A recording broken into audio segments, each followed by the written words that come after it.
property consultant who forged the will of dying actress dubbed the British Bardot to con her out of her £1 million estate is jailed for 8 years. A property consultant who forged a will of an actress dubbed the British Brigitte Bardot to con her out of her £1 million estate has been jailed for 8 years.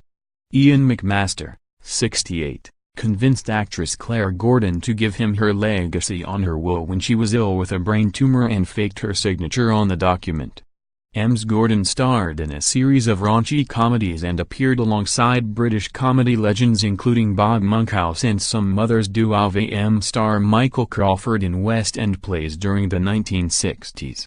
She was the first actress to appear fully naked on the British stage in a version of The Three Musketeers and was a former wifelet of the Marquis of Bath, who ran the long-lived safari park. The actress died aged 74 in April 2015 after suffering the brain tumor.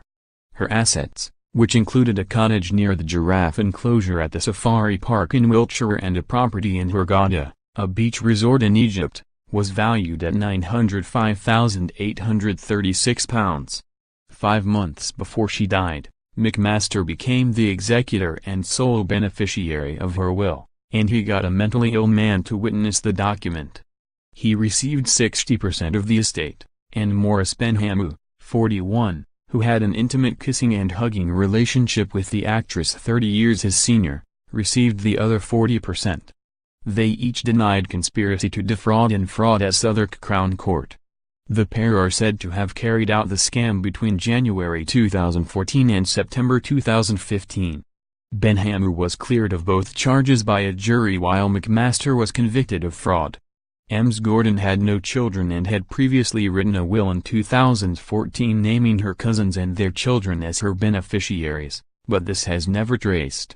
Macmaster did not tell her surviving cousins that she was ill with a brain tumor, depriving them of the chance to patch up rocky relationships and say goodbye, the court heard. Judge Stephen Robbins told Macmaster, "This was a determined attempt by you to defraud Claire Gordon of her estates by forging a will when she was dying. There is no other way to describe this. It was a despicable act of criminal conduct on your behalf."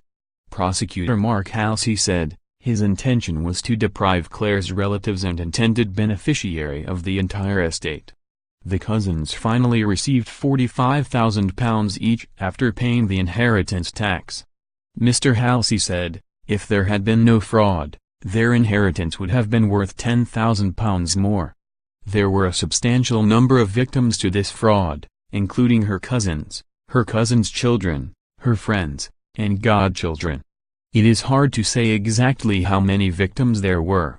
Her cousin Nicola Anthony said, Mr. Macmaster had made no effort to contact the family so we could heal broken relationships. That is even more abominable than trying to defraud us. If the family had known that Claire was ill in December 2014, all of her cousins would have healed their relationship and said goodbye, and Claire's family would have been actively involved in her treatment in the 3 months before her death. She added, Claire was a star on and off the screen.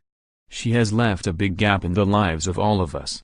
Jurors heard that Ms. Gordon's mother Mimi wrote a letter to her brother David in 1996, reminding him that he had been made a beneficiary.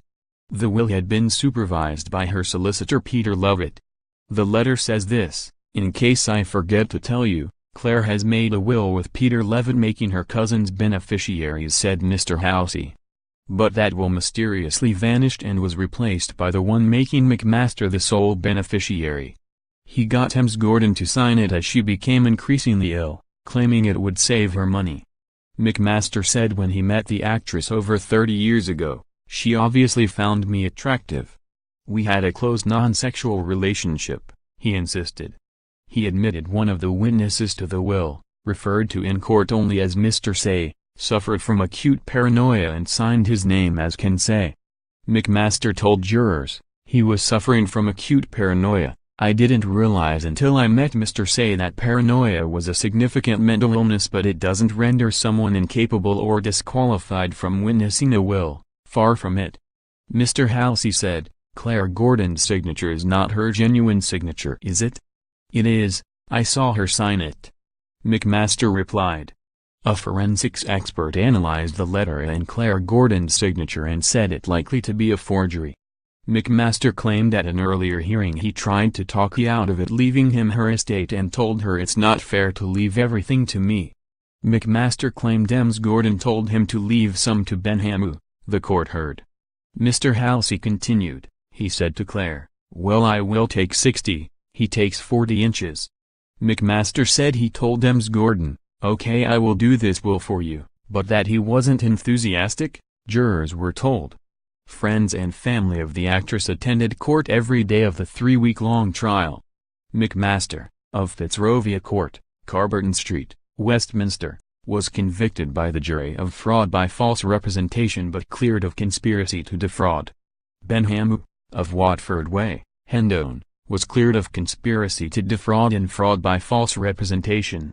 Ms. Gordon appeared in cult films including the 1958 farce I Only Asked, and 1970 caper The Dirtiest Girl I Ever Met, after she was spotted by a photographer and signed to an acting contract aged 16.